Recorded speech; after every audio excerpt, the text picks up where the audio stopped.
అందరికీ నమస్కారం. తెలంగాణ ప్రజలందరికీ తెలంగాణ ప్రభుత్వ బడులంటే ప్రభుత్వ విద్య అంటే ఏందో రాష్ట్ర ముఖ్యమంత్రి రేవంత్ రెడ్డి గారు చేసి చూపించారు. దానికి ఉదాహరణ ఈరోజు ఆరుట్లలో జరిగినటువంటి తెలంగాణ పబ్లిక్ స్కూలు.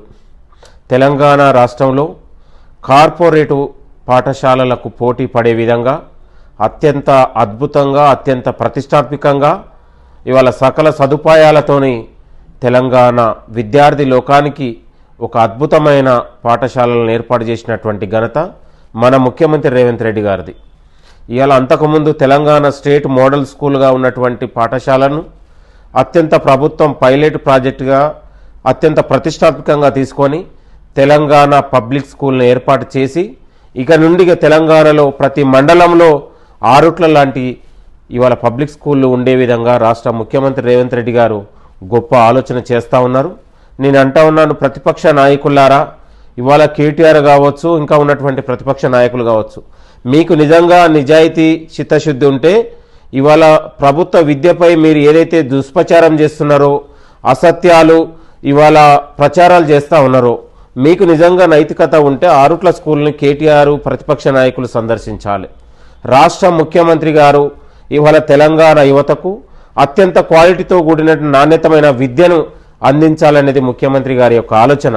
కాబట్టి రాష్ట్ర ముఖ్యమంత్రి రేవంత్ రెడ్డి గారు విద్యాశాఖనే తన దగ్గర పెట్టుకొని ఇవాళ తెలంగాణ బడులను కావచ్చు, పాఠశాల విద్య కావచ్చు, యూనివర్సిటీ విద్య కావచ్చు, తెలంగాణ విద్యను బలోపేతం చేయడానికి ముఖ్యమంత్రి గారు గొప్ప నిర్ణయం తీసుకొని ఇవాళ ఆలోచనతో పనిచేస్తూ ఉన్నారు. దేశంలోనే ఇవాళ తెలంగాణ ప్రభుత్వ విద్యాలయాలు పోటీ పడే విధంగా ఇవాళ ముఖ్యమంత్రి గారు ఆలోచన చేశారు. కాబట్టి ఇవాళ రోజు బీఆర్ఎస్ నాయకులు ఈ మధ్య కొత్తగా ఆలోచన చేస్తూ ఉన్నారు, ప్రచారం చేస్తూ ఉన్నారు. ఇక ముఖ్యమంత్రి రేవంత్ రెడ్డి గారు ఇక ప్రభుత్వ బడులు మూసేస్తారని తప్పుడు ప్రచారాలు చేసి విష ప్రచారాలు చేసి గందరగోళపరిచే ప్రకటనలు మానుకోవాలి.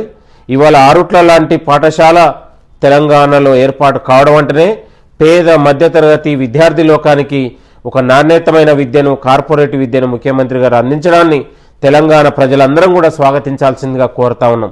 ఇవాళ ఆరుట్ల పాఠశాలలో అనేక మంది ఇవాళ ప్రభుత్వ ఉపాధ్యాయుల పిల్లలు, ఇవాళ ఆర్టీసీ పిల్లలు, ఇవాళ ఇంజనీర్ల పిల్లలు, డాక్టర్ల పిల్లలు అక్కడ ఉన్నటువంటి చదువుతున్నటువంటి అవకాశం వాళ్ళకు దొరికిందనే విషయాన్ని కూడా మీ అందరికీ చెప్తా ఉన్నాను. కాబట్టి ముఖ్యమంత్రి రేవంత్ రెడ్డి గారు అధికారం రాగానే తెలంగాణ బడుల్ని నాణ్యతమైన విద్యను విద్యార్థులకు అందిస్తేనే వాళ్లకు భవిష్యత్తులో కూడా స్కిల్ డెవలప్మెంట్తో పాటు విద్యా ఉపాధి అవకాశాలు పెరుగుతాయి. ఎప్పుడైతే మనం నాణ్యతమైన విద్యను అందించామో అప్పుడు విద్యార్థి లోకానికి ప్రభుత్వ ఉద్యోగాలతో పాటు ప్రైవేటు ఉద్యోగాలు కూడా దొరికే పరిస్థితి ఉండదని ముఖ్యమంత్రి గారు ఏకైక ఆలోచన చేసి ఇవాళ ప్రభుత్వ బడుల పునర్నిర్మాణం చేస్తూ ఇవాళ తెలంగాణ పబ్లిక్ స్కూల్ కావచ్చు, తెలంగాణ ఇంటిగ్రేటెడ్ స్కూల్స్ కావచ్చు, ఇవాళ ఇంటర్నేషనల్ స్కూళ్లకు పోటీ పడే విధంగా ముఖ్యమంత్రి గారు ఇవాళ ఆరుట్ల తెలంగాణ పబ్లిక్ స్కూల్ని ఓపెన్ చేసి ఇవాళ అత్యంత అద్భుతంగా దాదాపు 1800 మంది విద్యార్థులు ఇవాళ చదువుకుంటా ఉన్నారు. ఇది గొప్ప పరిణామం. తెలంగాణ రాష్ట్రంలో నూతన విద్యకు ఇలా పునాది పడిందనే విషయాన్ని మరొకసారి గుర్తు చేస్తూ ఈ ఆరుట్ల లాంటి పబ్లిక్ స్కూళ్ళు భవిష్యత్తులో తెలంగాణ అంతటా తీర్చిదిద్దాలనేది ముఖ్యమంత్రి గారి యొక్క ఆలోచన. కాబట్టి ప్రతిపక్ష నాయకులారా, మీరు తప్పుడు ప్రచారాలు విష ప్రచారాలు చేసే ముందు ఇవాళ మీరు ఆరుట్ల పాఠశాలను ప్రతిపక్ష నాయకులు కూడా ప్రభుత్వానికి మీరు కితాబు ఇవ్వకున్నా కూడా ప్రభుత్వం యొక్క లక్ష్యాన్ని ప్రతిపక్ష నాయకులు చూసి సందర్శించాలని కూడా ఇవాళ కేటీఆర్ కావచ్చు, బీజేపీ నాయకులందరికీ కూడా నేను విజ్ఞప్తి చేస్తా ఉన్నాను.